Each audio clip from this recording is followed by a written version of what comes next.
પરંતુ આપણો આ જે જીવ છે એ માલિકનો દાસ બની અને અમરત્વ એ ભોગવી શકતો નથી.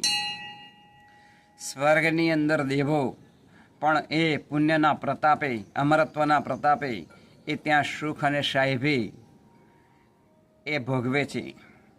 છતાં પણ એમને પૃથ્વી ઉપર આવી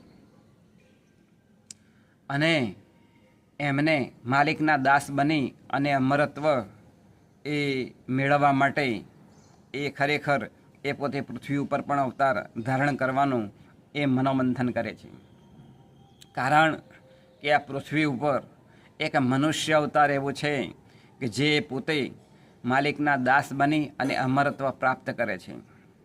પરંતુ માયાની અંદર એટલો બધો એ ખોવાઈ ગયેલો છે કે ઇન્દ્રિયો સુખ પાછળ